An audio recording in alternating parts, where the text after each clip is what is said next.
This week on Make It, we're talking workflows, post-production, finishing, and turning digital files into cinematic films. At the risk of tooting our own horn, Adobe has been a huge leader in helping streamline the post-production process, making it easier for more people to produce films, even those designed for giant screens.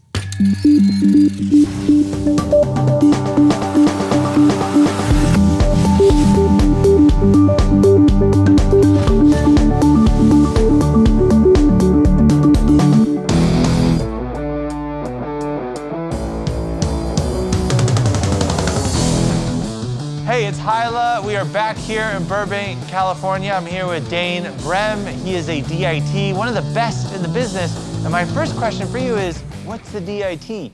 The D.I.T is like the technical officer for a camera department on a movie or TV show, commercial, pretty much any commercial production for the most part. Well, on today's episode, we're talking about workflows, and this is critical for having one. Yeah, so talk about what your role is. What's a typical day for you on set? Well, a typical day for me on set starts with this cart landing in a nice, great spot for our cinematographer or director of photography to start evaluating the shot, the scene, the lighting that goes into that given scene or shot. So we'll start with putting that out, having the monitor up. He or she can look at it and say, okay, I want to start crafting that lighting, that shot, ultimately, and then goes from there. Yeah, what kind of software are you working with? What are the programs that you love to get into? I use quite a few different products, depending on what the needs are, because not every production is the same, so some have different requirements than others. In this case, and in most capacities, what I'm using is a color grading program. In this case, this is Pomfort's Live Grade, which I want to say about 90% of folks like myself use, which allows you to do live color, create a look, but also really more importantly, match the cameras and their various angles for a given scene as you shoot it throughout a day. Yeah, talk about when you're working with a producer. Are you working with the producer on set, the director? Who's kind of the main person you're communicating with? The main person I'm communicating with and alongside with is the director of photography, the cinematographer. I do interact with other members like the gaffer, the first assistant who's the focus puller for the camera department, other members of the camera department, but also, hair and makeup, sometimes visual effects even will come up, and they think of my world, my monitors as the best looking, the most accurate, the most critical viewing platform that they can have. So everyone likes to make their judgment calls based off of how it looks on my cart or monitor. So when they're capturing the footage, they're capturing it with the changes and adjustments that you've made, right? Correct. So there's really no change. I mean, you can obviously adjust it in post, but this is what it's going to look like. Yes. So almost you're getting as close to the final product in real time.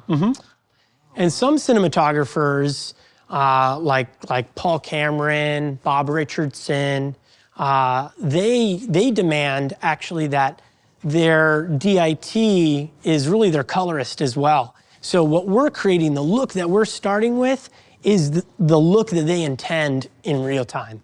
So they really want to fabricate that look, because once we create it here, it gets paired up with our original data, our camera data, and in sync with our sound, and then it goes on to post-production, who then has to work with it, live with it for the next year or so. Okay, so I'm assuming that once you walk into a scene, you already have a sense of the tone and texture and what you want to bring to it. How long does it take you to tweak it once you get there, once you get on set? Moments, for the most part. Yeah, my process is more of allowing others to create the look and start the look, like the gaffer and the key grip, or working with the cinematographer to do light and shadow and set it in certain places in the frame. And then it's up to me to, and we're adding saturation. Are we desaturating? Are we going for a more contrastier black look? I'm there to kind of carry it the last, we'll say 20% of the given look for a film.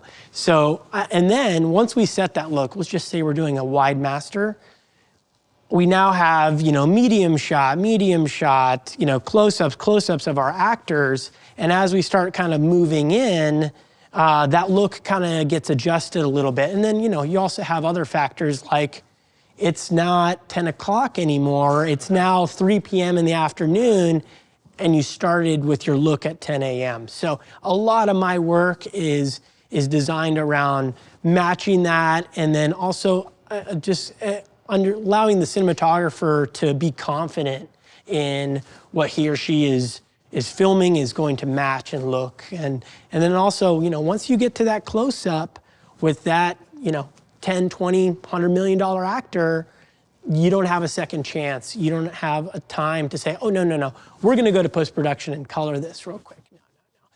They're gonna come over and look at themselves, or they're gonna look, or the director is looking at everything that I'm doing as well. With video playback, and so the camera it goes from the camera to me, and then me to video assist, and video assist to the director and the producers who are watching the monitors. So my look and the cinematographer's look is being passed all along the entire chain of what we call Video Village. All right, so tell me what you have set up here. Well, what I have set up right here is, my typical. We call them the tangent element, but really what it is it's shadows, mids, and highlights. Okay. So I wanted to kind of start with, getting a nice look on you. On me. On you. On me.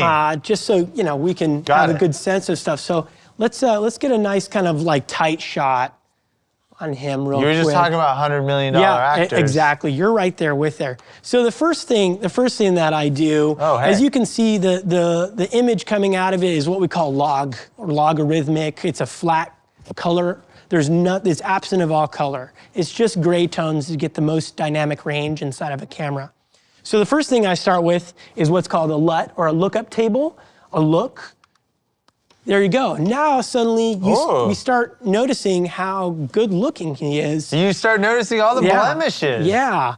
Well, that's not up to me. That's makeup. I'd be like, makeup, and I would point and sneer a little bit and just say. Let me give you like a better pose. Let me do like. That what looks was the David Bowie? What cover? The child one. Yeah, you can do it. And so at this point, what I start doing is I start kind of pushing the color. And if you see right here in my vector scope, you can see it starts to move, and he starts to kind of look a little jaundice. Heavy drinking last night. So what I try to do is kind of help him out a little bit and start kind of working in a nice kind of warm look to everything he's got going lighting-wise, because he looks really great. And then, at this point, we kind of start taking some of the contrast down to kind of give him, as you can see, I have a waveform here and a vector scope. Those two are probably the most important items for myself, because it's kind of like a, color by numbers. So I want to see that he's looking really nice and warm, but then he's not looking pale and just disgusting. So I use the waveform and the vector scope to kind of work that color in as we go. It's a little heavy right now, actually, on the saturation. Yeah, bring it down. I'm gonna bring it down a little bit. Thank you. I'm gonna do a nice 80% or 20% reduction. What does this look like? And look at that. What so is now this? you can see he kind of starts looking a little bit desaturated, but a lot more naturalistic. So that's where I start. That's pretty much how my day starts. Oh, we're almost at infinity. Keep going. Keep going. Pan over. Can you pan down here? Oh, forever. What's happening down in that universe? It's our own little Congo line. This is so imagery. exciting. Yeah, it's kind of fun, right? See, I'm dealing with a professional, and then I act like a child. I apologize. It's okay. Let's go back to our color grading. Sorry. The role of D.I.T. How has it evolved over the years? Well, it has evolved quite substantially since I got into the business, which is about circa 2004. 2004, we actually had what were HD broadcast cameras that we fed to an external recorder that was about the size of a modern day refrigerator. And we would then have probably about 3 times more equipment than I have right now. Our monitors weighed about 100 pounds each, and we had about 2 or 3 of them. All of my equipment has actually reduced as technology has gotten better. But the role has changed, one from being more of a broadcast engineer-esque type of job where you're highly technical, you're developing a look, you're matching cameras, and then you pass that look directly to tape.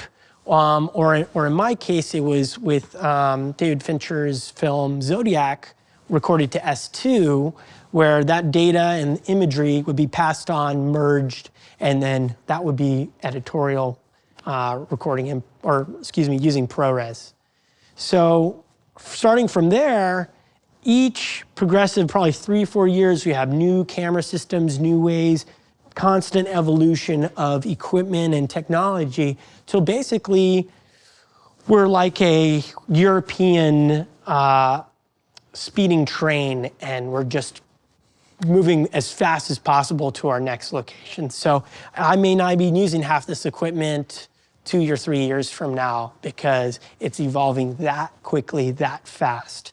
But that's on more the higher end jobs and requirements. So in addition to communicating with the DP in real time, on set, what else are you doing? How else are you communicating? How about with the post team? Yeah, the post team and visual effects is extremely important. I kind of have one foot in post-production and the other foot on set or in production. I'm there to bridge the gap between post-production and production. So a lot of what I'm doing, in addition to kind of being an on-set colorist for the cinematographer, is I also manage our camera media. I do, on some larger films, have a media supervisor or a loader, as we call them, digital loader, which may handle some of that information and that data so that I don't have to, because I'm more focused on creating our look.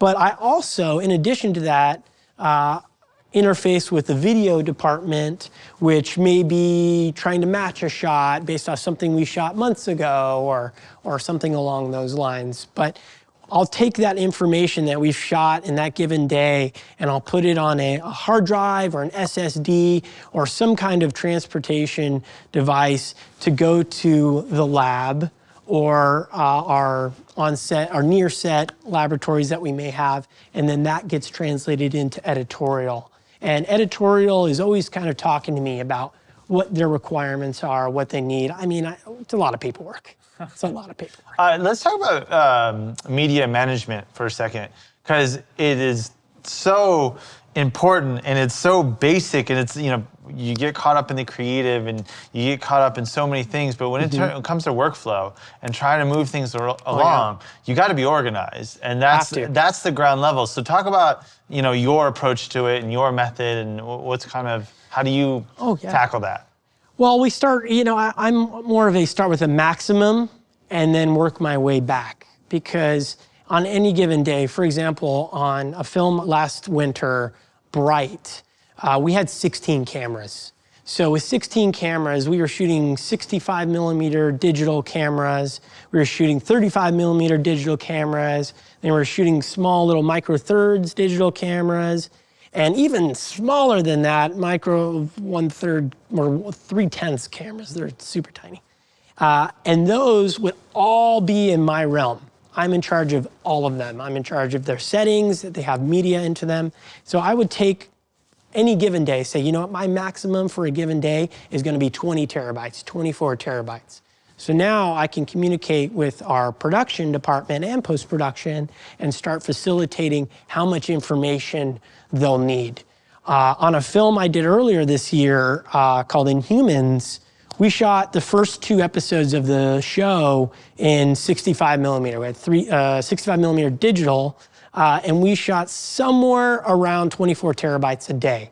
So when I'm speaking to our laboratory, I said, hey guys, we're in Hawaii. You can't get hard drives quickly. You should bring a petabyte. And that's what they brought with them. They brought a petabyte worth of storage space, and that's to allow them to make 2 copies. And then that's it. And so I'll have maybe a week's worth, 2 weeks worth of information, and then I'll hand that off to them after each day or each following morning. And then are you actually organizing the footage too? Absolutely. What's that workflow look like? Well, it starts with the labeling of cameras and camera roll numbers. In some cases, when I'm working on second unit or even additional photography, they've shot the entire movie and they're coming back and shooting pieces of the film, or we're shooting concurrently with main unit a stunt or a car rolling or something like that. So I need to be able to match that information so it's not random, and post-production editorial can understand that information. And also, I'm working directly with sound department as well to get their media and put it along with my media so that it kind of carries along with notes and reports and stuff. I'd like to assume that your house is like super organized. Like everything is just like... I am extremely organized at work. Gotcha. Yeah. My wife is actually an assistant editor, first assistant editor, and she is 2,000 times more organized than I ever will. But I think organization is key to everything. If you're not organized, at least at that level, then you don't get very far in this industry, and unfortunately, you just kind of wither out, or you go and do something else. Gotcha. You need to be organized. So it starts with the camera, and then once the camera rolls, and that media is filled or done, I take it, I put it into my system, I QC it. I use a couple different programs. One of them is called Silver Stack. Another one is Shot Put. There's a couple programs, Parachute, stuff like that help me kind of media manage. So going from our live grading program to media management mode, I go to look at some of our reports or what we'll have. Here's an example of one of the reports that I'll generate in a given day. As you can see, there's information of what we're shooting. It's Daly's media report or D.I.T media report. Each roll number, there's metadata involved. Information that's just going to carry along with the data so that when post-production gets the footage, they know exactly what it is, what they're expecting, how much we shot of it.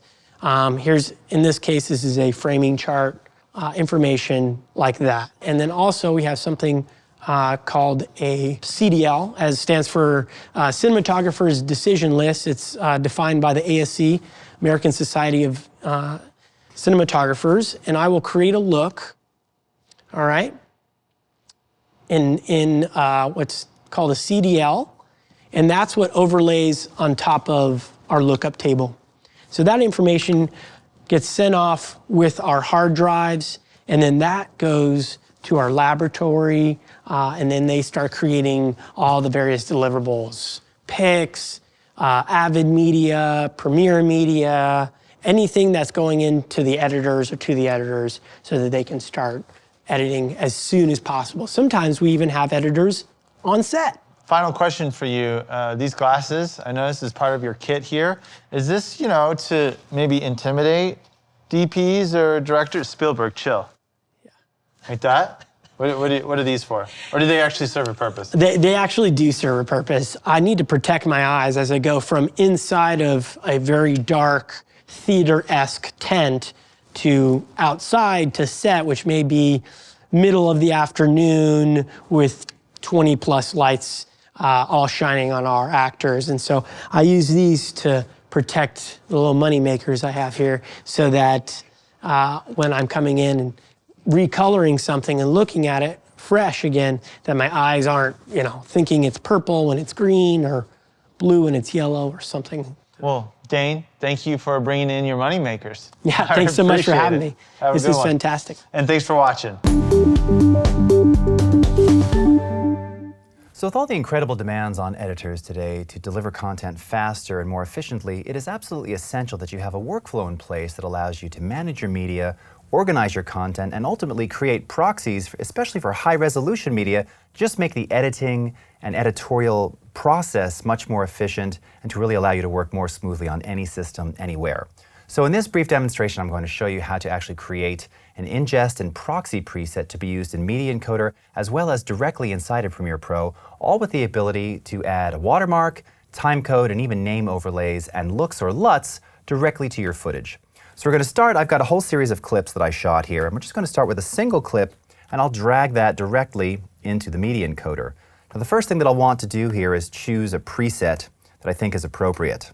Now you've got a lot of different options for your codecs. Now obviously if you're shooting with a camera that's creating H.264 files, while it's perfectly fine to edit H.264 natively, this is in fact a bit of a stress on your system to decode all of that H.264.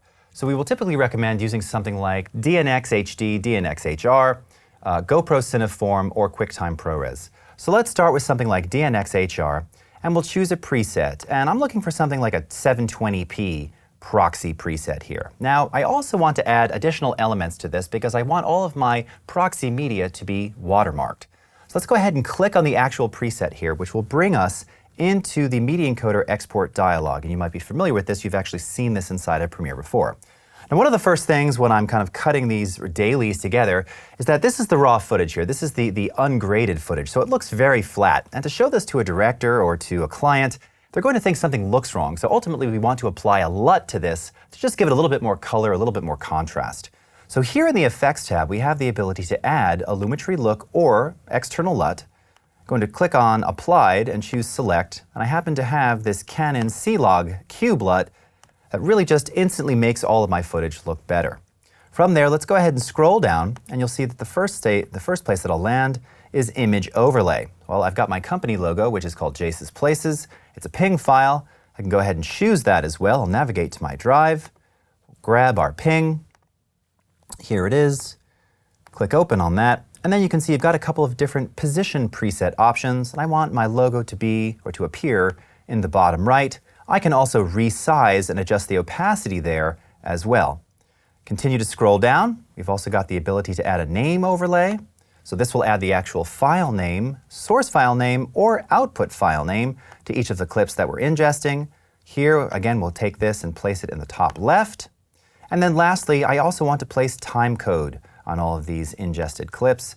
So let's go ahead and choose Position Center, and we'll just increase the size a little bit to make it a little bit bigger. All right.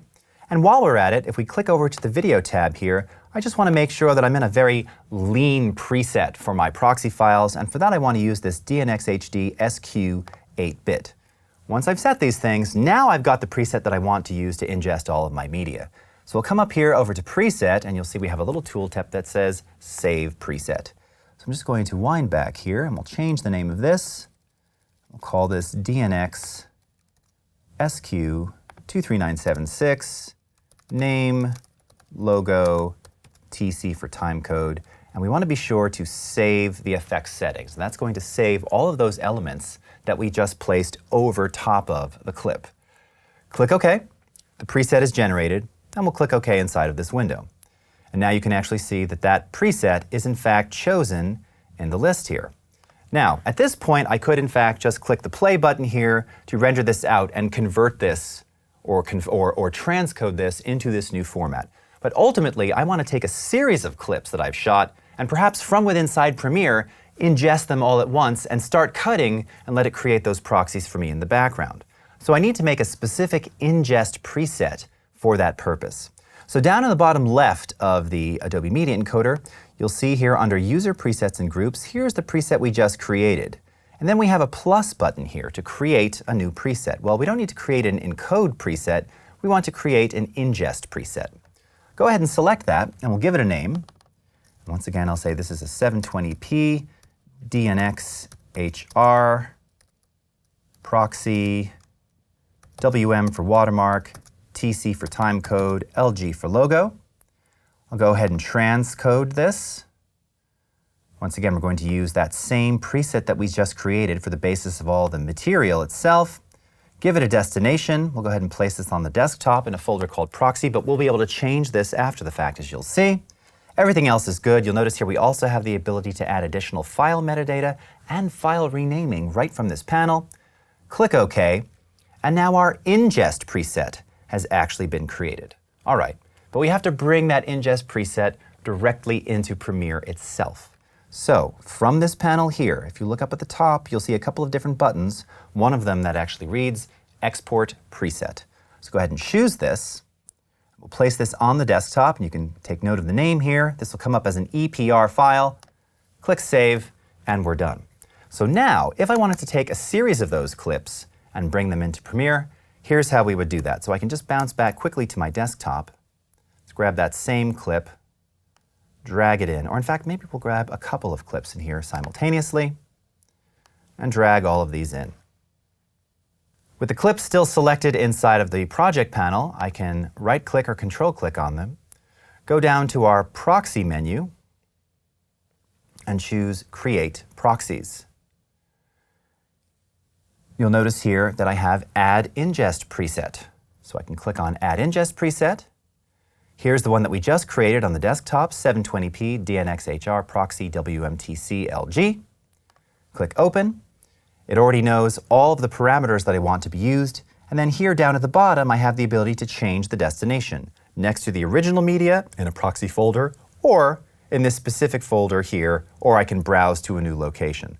So let's choose next to the original media in the Proxy folder to once again just keep everything clean and organized. Click OK. And now it begins encoding, transcoding, and creating these proxies in the background. So here's where this starts to get really cool. So I can take our first clip here and I can place this into a new sequence. Now you'll notice at the moment it's telling us that the proxy for this file is offline. That's because these are being generated in the background. So at present, in fact, I'm working off of the native media here while it's creating those proxies.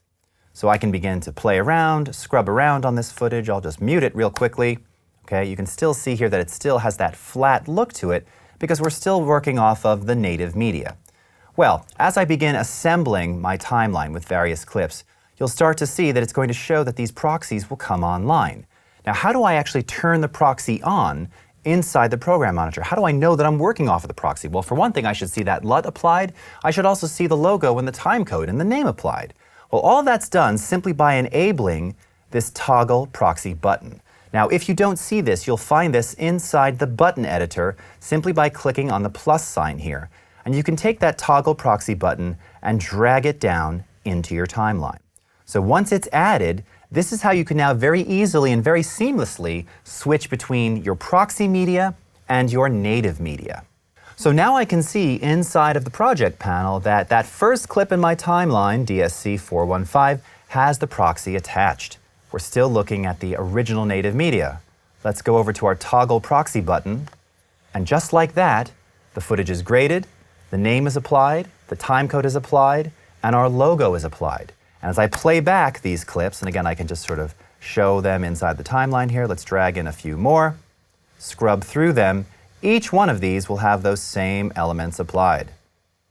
Scrub through to another clip here, scrub through to another clip here. If at any point I want to switch back to my native media, this is one of the greatest innovations in this proxy and ingest workflow in Premiere Pro. All I have to do is click off the proxy button, and now we're back to our native, ungraded media. So simple, so easy, so efficient, truly having all of my files organized with our proxy files right next to the original media in the same file location. And this is really the best way to organize and create content that you can send off to editorial for review, having it look great with timecode, name overlays, and watermarks, simply and easily in just a couple of clicks. You know, if we've learned one thing, media is getting larger, screens are getting larger, and the process is getting that much more intense, largely because of all this incredible media that we're working with. And having a workflow in place to maximize your time, make things more efficient, and really work with smaller proxies to help you move through your footage cleanly and easily is an absolutely essential part of the modern day editing process. So thanks so much for watching, and we'll see you again next time.